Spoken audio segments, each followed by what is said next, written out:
শরীফে আমরুল্লাহ কলেজ জামে মসজিদে উপস্থিত হওয়ার তৌফিক দান করেছেন। এই জন্য অন্তরের অন্তঃস্থল থেকে শুকরিয়া আদায় করি, বলি আলহামদুলিল্লাহ। অগণিত অসংখ্য দুরূদ ও সালাম প্রিয় নবীজি সাল্লাল্লাহু আলাইহি ওয়াসাল্লামের উপর, লক্ষ কোটি দুরূদ ও সালামের মধ্য থেকে আমরা একবার দরুদ পড়ি, সকলে বলি সাল্লাল্লাহু আলাইহি ওয়াসাল্লাম। সম্মানিত মুসল্লিয়ানে কেরাম, রমাদান মাস চলতেছে। রমাদান মাস রহমতের মাস, বরকতের মাস, নাজাতের মাস। নবীজি সাল্লাল্লাহু আলাইহি ওয়াসাল্লাম হাদিসের ভিতরে ইরশাদ করেন, قال النبي صلى الله عليه وسلم قال النبي صلى الله عليه وسلم من صام رمضان إيمانا واحتسابا غفر له ما تقدم من ذنبه وما تأخر। আল্লাহ নবী বিশ্ব নবী রাহমাতুল লিল আলামিন নবী ইরশাদ ফরমান, যে ব্যক্তি রমাদান মাস পালন করে ঈমানের সাথে সওয়াবের নিয়ত করে, যে ব্যক্তি রমাদান মাসের রোজাগুলো সঠিকভাবে আদায় করে, আল্লাহ নবী ইরশাদ ফরমান, আল্লাহ তাআলা ওই বান্দার জিন্দেগীর গুনাহগুলোকে মাফ করে দেয়। শুধু রোজা রাখলেই হবে না, আল্লাহ অর্ডার করেছেন, আদেশ দিয়েছেন, এবং রোজা রাখলে আমি সওয়াব পাব, এই নিয়তে যে রোজা রাখবে তাকে আল্লাহ তাআলা তার গুনাহকে মাফ করে দেন। আর যে ব্যক্তি ধারণা করে, যে ব্যক্তি বলে আর খেয়ে দিয়ে কোনো কাজ নেই, খেয়ে দিয়ে আর কোনো কাজ নেই, টাকা পয়সা আছে, বাজারের জিনিসও আছে, যা মনে চায় কিনে খাবো, সমস্যাটা কি?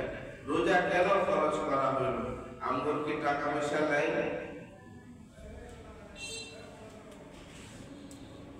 যারা এই কথাগুলো বলে, বুঝতে হবে তাদের ঈমানের সমস্যা আছে।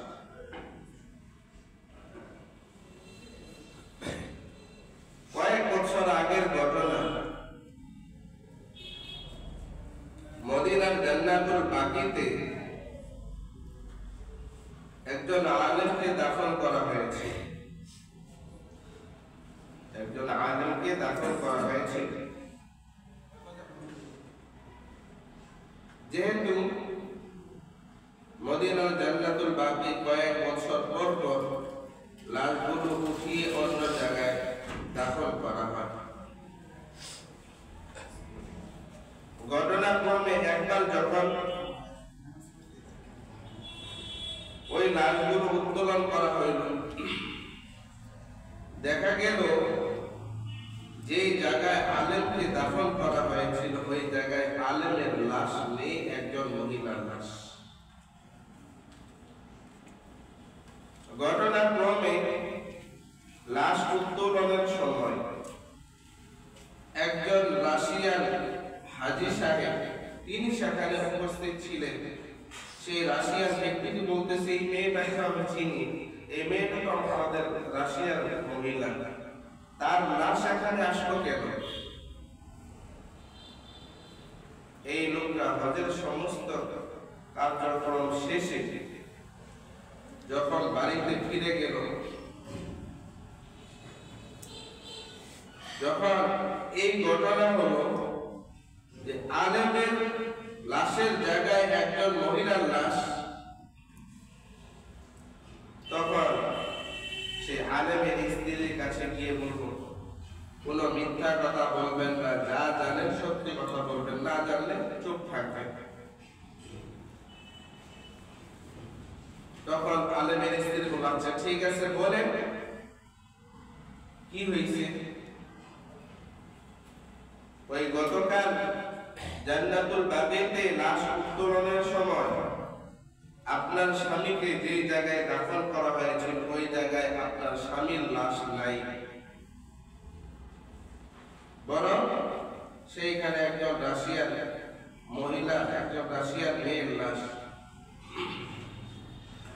এই রাশিয়ান হাজী সাহেব হজের কাজ সমাধা করার পরে যখন রাশিয়ায় গেলেন, রাশিয়ায় যাওয়ার পরে ওই মেয়েটাকে যেখানে দাফন করা হয়েছিল দেখা গেল সেখানে আলমের লাশ।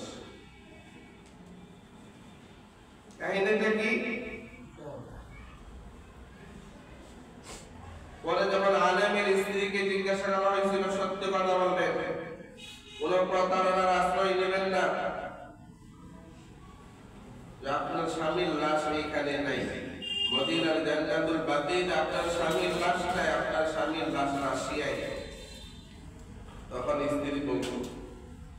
স্ত্রী বললেন, শুনলেন কাহিনী, আমার স্বামী যদিও আলেম ছিলেন, আমার স্বামী একটা কথা বারবার বলতেন, অন্য ধর্ম অবলম্বীরাই ভালো, এরা ফরজ গোসলের পরে স্বামী স্ত্রী মিলামেশা করার পরে ওদের আর গোসল করতে হয় না, ইসলাম ধর্মে খালি এই জিনিসটাকে আবশ্যক করে দেওয়া হয়েছে, অন্য ধর্ম অবলম্বীরাই ভালো।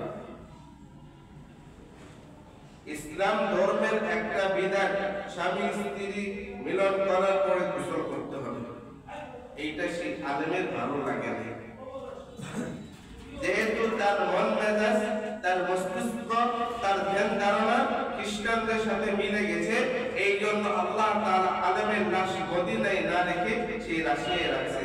আর ওই মুসলিম মেয়ে, সব ওই যে মেয়ে, রাশিয়ান মেয়ে, সে সবসময় বলতো ইসলাম ধর্মটাই ভালো, ইসলাম ধর্মের প্রত্যেকটা হুকুম এটা সুন্নাহ ভিত্তিক একদম যথাযথভাবে ঠিক আছে। যার কারণে রাশিয়ার মেয়ের লাশ আল্লাহ মদিনাতে রাখলেন, মদিনার আলেমের লাশ আল্লাহ রাশিয়াতে রেখে দিলেন।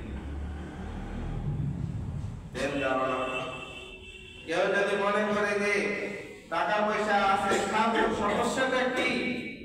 সমস্যা ইমানের সমস্যা থাকলে কপাল বড় খারাপ। এই জন্য আল্লাহ নবী বলেছেন,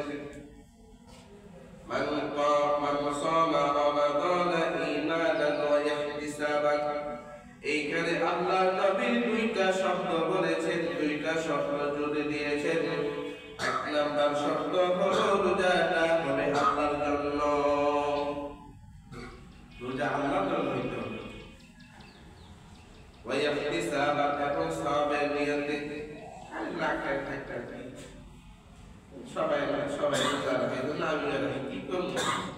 রোজা না রাখলে সে কবরটা যে হুজুরা রোজা রাখে। তাহলে এক নাম্বার হবে আল্লাহ তাআলাকে ভয় করে, দুই নাম্বার হলো সওয়াবের আশায়। এই দুইটা নিয়তে কেউ যদি রোজা রাখে, আল্লাহ নবী বলেন গফিরা লাহু মা তাকদ্দামা মিন যামবিহি, এরকম ভাবে কেউ যদি সঠিকভাবে রোজা রাখে, আল্লাহ নবী ইরশাদ ফরমান, আল্লাহ তাআলা ওই রোজাদারের সমস্ত গুনাহকে মাফ করে দিবে।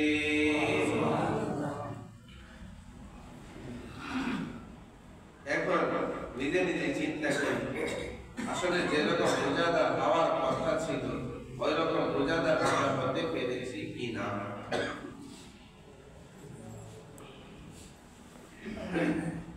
হযরত মুসা আলাইহিস সালাতু ওয়াস সালামকে আল্লাহ বললেন, মুসা তুর পাহাড়ে আসো, তোমার কিতাব দেব।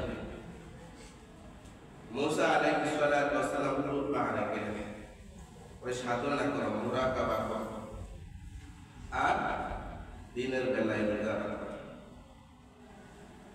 মুসা আলাইহিস সালাতু ওয়াস সালাম তুর পাহাড়ে ছিলেন, নিয়ে গিয়েছেন আল্লাহ 1 মাসের জন্য, 30 দিনের জন্য। আল্লাহ বললেন 30 দিন হওয়ার পরে যে আরো 10 দিন থাকবে। মুসা আলাইহিস সালাতু ওয়াস সালাম বললেন, আল্লাহ আরো 10 দিন থাকবে, কইলেন কারণটা কি? আল্লাহ তাআলা বলেন, আল্লাহ তাআলা মুসা কালিমুল্লাহ আলাইহিস সালাম বলেন, মুসা শোনো, যখন কোন রোজাদার সঠিকভাবে রোজা রাখে, ওই রোজাদারের পেটটা খালি থাকার কারণে মুখের মধ্যে যে দুর্গন্ধটা সৃষ্টি হয়, ওই দুর্গন্ধটা আমি আল্লাহর কাছে মেশকে আম্বরের চেয়েও বেশি সুগন্ধময়। সুবহানাল্লাহ। এই জন্য তোমার আরো দরজা বেশি থাকতে বেশি।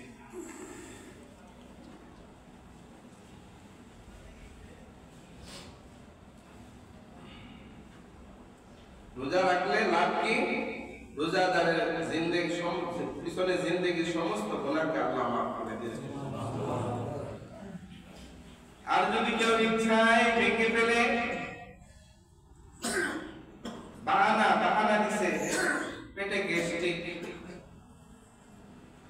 আল্লাহ তোরে গ্যাস্ট্রিক দিয়ে পরীক্ষা করতেছে, তোর গ্যাস্ট্রিকের বেশি শক্তিশালী না আমি আল্লাহর হুকুমটা বেশি শক্তিশালী? কোন বান্দা যদি গ্যাস্ট্রিক থাকার পরেও, কষ্ট হওয়ার পরেও, পেটে ব্যথা হওয়ার পরেও যদি সে আল্লাহ তাআলার ভয়টা তার উপর বেশি থাকে, আল্লাহ তাআলা তার গ্যাস্ট্রিকের উপরে তাকে রোজা রাখার সক্ষমতা দিয়ে দেন। কষ্ট আর কিছু থাকে না। আল্লাহ মাঝে মাঝে একটু পরীক্ষা করেন, একটু গ্যাস দিয়ে দেখি এই বান্দা নিয়মটা কি, এই বান্দা আমি আল্লাহর প্রতি ধারণা রাখি।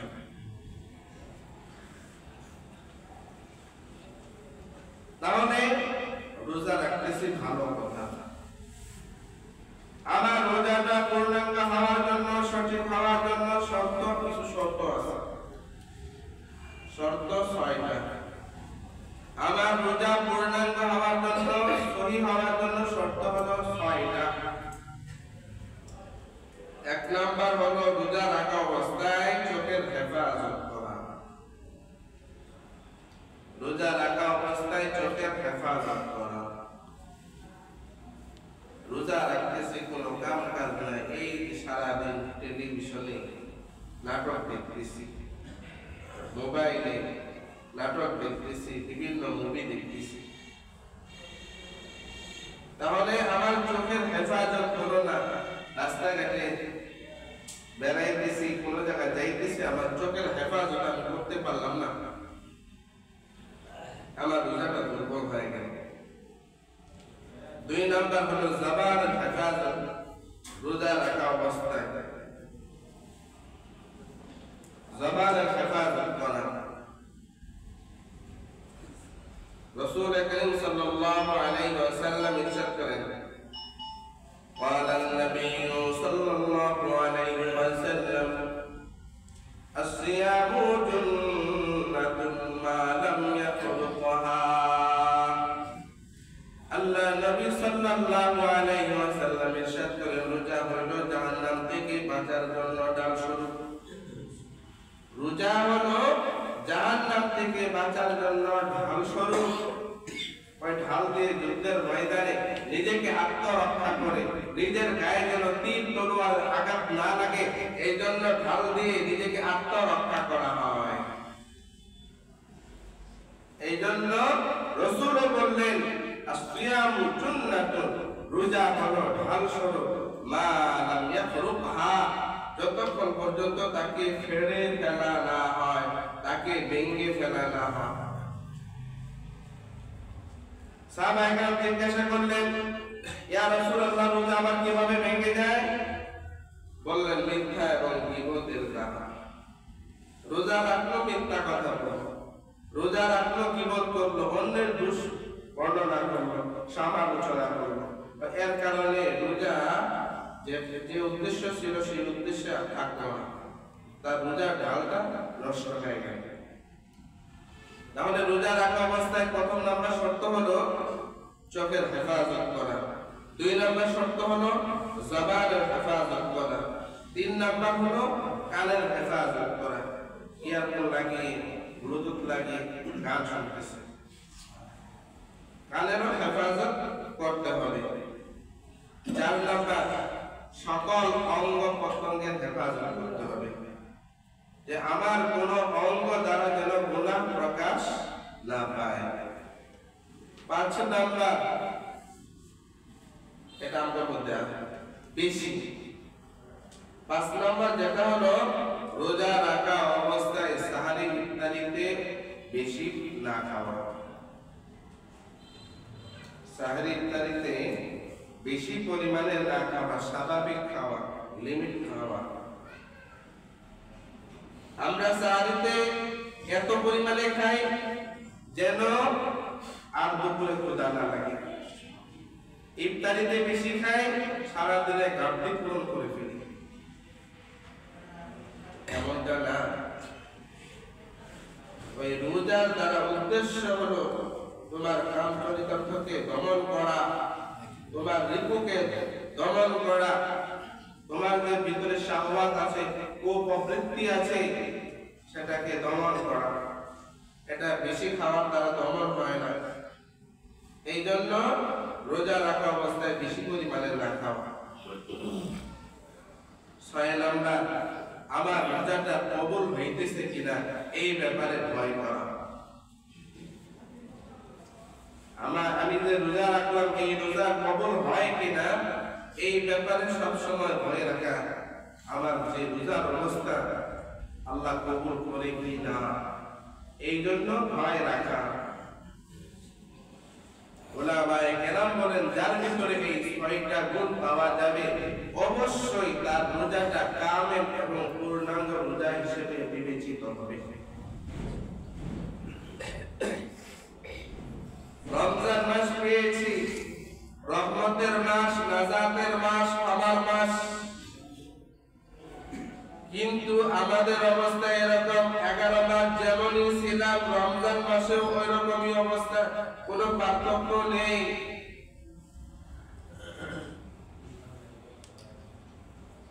রমজান মাসে একই অবস্থা, 11 মাসে যেরকম অবস্থা। ওই কেমনে?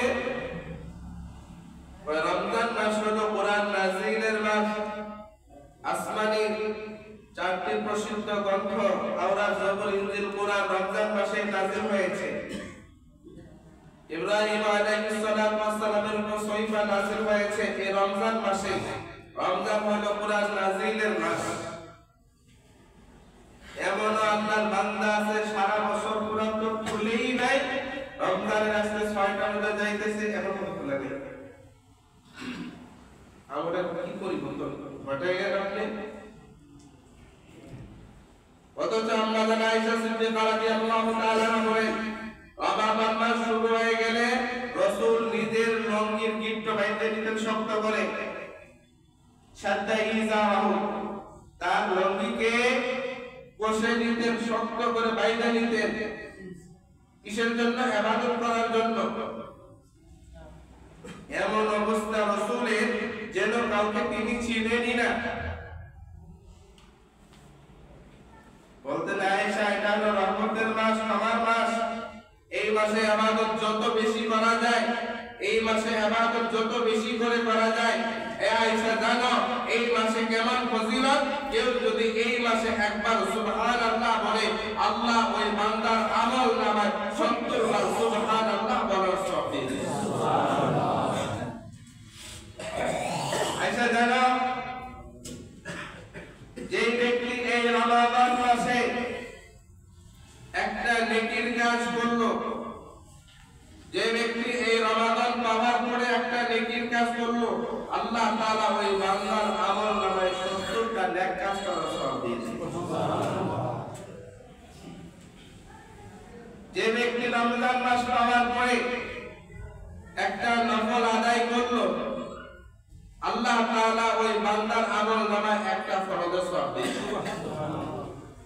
যে ব্যক্তি রমজান মাস পাওয়ার পরে একটা ফরজ ইবাদত আদায় করলো, আল্লাহ তাআলা ওই বান্দার আমল নামায় 70টা ফরজ ইবাদতের সমান সওয়াব দিয়েছেন। রমাদান মাস হলো কোরআন নাযিলের মাস। সারা বছর কোরআন তেলাওয়াত করি নাই, রমাদান মাসেও করি না। আমার এত ব্যস্ততা, সওয়াবের সৃজন চলতেছে, যদি না নেন আপনার কপাল আপনার খারাপ। সারা বছর নফল ইবাদত তেমন একটা বেশি করি নাই, রমজান মাস এসে গেছে, আমলের কোনো পরিবর্তন নাই। আগের 11 মাসে যেমন চলতেছে এই রমজান মাসে ওই রকমই চলতেছে। পার্থক্য কোথায়? বাজারে ঢুকে ব্যবসায়ীদের অবস্থা দেখেন। একটা ব্যবসায়ী এখনো ঠিক মতো ঘুমায় না, সবাই প্রিপারেশন নিয়ে নিছে, কোনো জায়গায় যাওয়া যাবে না, এদিক সেদিক যাওয়া যাবে না, দোকানে পর্যাপ্ত মাল স্টক রাখতে হবে যেন কাস্টমার আসলে ঘুরে না যায়। সব ব্যবসায়ীদেরকে দেখি তাকায় দেখেন না। আমাকে আপনাকে আল্লাহ ইবাদতের একটা সিজন দিলেন, গুনাহের একটা সিজন দিলেন, সওয়াবের একটা সিজন দিলেন। আমার অবস্থা পরিবর্তন নাই কেন? পরিবর্তন হয় না কেন? সারা বছর কোরআন তেলাওয়াত করি নাই, রমজান করতেছি না। সারা বছর নামাজ ইবাদত কম করছি, রমজান মাসে করতেছি না। সারা বছর দান সদকা কম করছি, রমজান মাসে আসছে একটু বেশি বেশি সওয়াব নিব, এটাও করতেছি না। কবে করব? এই জন্য কবি আফসোস করে বলছেন, জাগনা है জাগলে তো আফলাক কে সায়া তলে, জাগনা है জাগলে তো আফলাক কে সায়া তলে। সেই দিন কান্নাকাটি করা হচ্ছে, এখনই কান্নাকাটি করো। সেই দিন হুঁশ আসার আগে এখনই তুমি হুঁশে আসো। সেই দিন কান্নাকাটি করে কোনো লাভ নাই। সেই দিন মানুষ কাঁদতে কাঁদতে কাঁদতে চোখের পানি বের হতে হতে হতে হতে রক্ত বের হবে, এরপরও কান্না শেষ হবে। সেই দিনের অপেক্ষায় আছো তুমি। রমজান মাস চলতেছে, ইবাদতের মাস। ইবাদতের মাসে তুমি ইবাদত না করো, কবে করবা?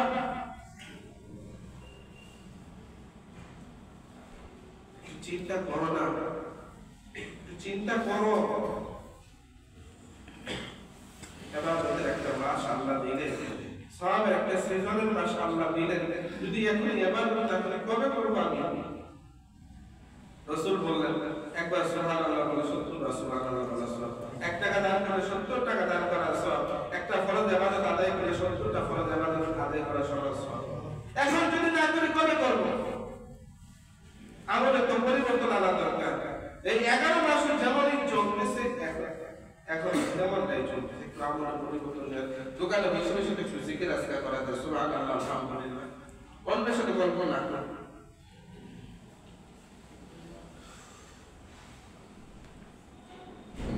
একটু হুঁশ করার জন্য কথাগুলো বললাম। আমার জীবন আমাকে পরিবর্তন ঘটাইতে হবে, আমার ইবাদত আমাকেই করতে হবে, অন্য কেউ করে দিবে না। চোখটা বন্ধ করে দেখেন অন্ধকার চলে, চোখটা বন্ধ করে দেখেন পাশের জন্য চিনবেন না। মরার পরে সব শেষ, ব্যবসা বাণিজ্য শেষ, কৃষিকর্ম শেষ, চাকরি বাকরিও শেষ, সব শেষ, কেউ নাই। আমার সম্পদ নিয়ে আমার সন্তানরা মালামালি করবে। চোখটা একটু বন্ধ করে দেখেন না, সব অন্ধকার। আমার জীবন আমাকেই গঠন করতে হবে। আমার জীবন যদি আমি গঠন না করি, কে করে দিবে? ওয়ালা তাজিরু ওয়াজিরাতুন বিজরা উখরা। কিয়ামতের ময়দানে কেউ কারণ পাপের ভাগীদার হবে না। এই জন্য হিসাব করে চলি। রমজান মাস চলতেছে, সারা বছর ইবাদত করি না, এরপর রমজান মাস 8 রাকাত 10 রাকাত 12 রাকাত করে চলে যায়। যদি 8 রাকাত হয় 12 রাকাত কোনো অসুবিধা নেই, নফল হিসেবে তো গণ্য হবে, সব তো আপনি পাবেন। এই যারা আদায় করবেন তারা আদায় করতে পেরেছে, যারা গেছে এদের কোনো খতম হবে না। অথচ রমজান মাস তারাবির নামাজ পড়াও সুন্নাত, একটা খতম করা এবং শোনাও সুন্নাত। ইবাদতের সওয়াবটা যে কেমন, এটা চক্ষু বন্ধ না হলে ভাই বুঝতে আসবে না।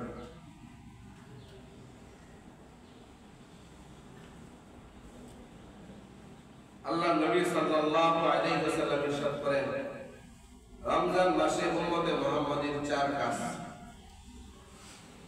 উম্মতে মুহাম্মাদের জন্য কাজ হলো 4টা। একটা হলো কালিমায়ে তাইয়্যিবা বেশি বেশি করে পড়া, দুই নাম্বার হলো ইস্তিগফার বেশি বেশি করে পড়া, আল্লাহর কাছে বেশি বেশি করে ক্ষমা চাওয়া। প্রথম নাম্বার কালেমা বেশি বেশি করে পাঠ পড়া, দুই নাম্বার এই মাসে বেশি বেশি করে ইস্তিগফার করা, আল্লাহর কাছে ক্ষমা চাওয়া, তিন নাম্বার জান্নাত পাওয়ার জন্য দোয়া করা, চার নাম্বার জাহান্নাম থেকে বাঁচার জন্য দোয়া করা। এই চারটা কাজ যেহেতু রমাদান মাস কোরআন নাযিলের মাস, এই জন্য বেশি বেশি করে কোরআন তেলাওয়াত করা, সময় সুযোগে জিকির আজকার করা, সামর্থ্য অনুসারে তার সদকা করা। এই জন্য অনুরোধ থাকলো যে যেরকম ভাবে আছেন রমাদান মাসের জন্য একটু আমলটাকে বাড়ায় দেয়, আমল বাড়িয়ে দেয়। ইবাদতের মাস, সওয়াবের সিজন, বাহিরে বৃষ্টি হইতেছে অথচ একটা লোক ঘরের মধ্যে বসে আছে অথবা ছাতার নিচে আছে, একটা বৃষ্টির ফোঁটাও তার মাথায় পড়বে না। পক্ষান্তরে যেই ব্যক্তি বৃষ্টির মধ্যে দাঁড়িয়ে থাকে, বৃষ্টির ফোঁটা তার মাথায় অনর্গল পড়তেই থাকবে। অনুরূপ ভাবে রমাদান মাসে কেউ যদি সঠিকভাবে রোজা রাখে, অন্যান্য জিকির আজকার করে, আল্লাহ তাআলার রহমত ওই বৃষ্টির ফোঁটার মতো একটার পরে একটা ওই বান্দার উপরে পড়তেই থাকে। এই জন্য রমাদানটাকে গনিমত মনে করা। আল্লাহ তাআলা আমাদের সকলকে এই রমাদানকে জীবনের শ্রেষ্ঠ রমাদান হিসেবে পরিগণিত করার তৌফিক দান করুন। আমিন। ওয়া আখিরু দাওয়ানা আনিল হামদুলিল্লাহি রাব্বিল আলামিন।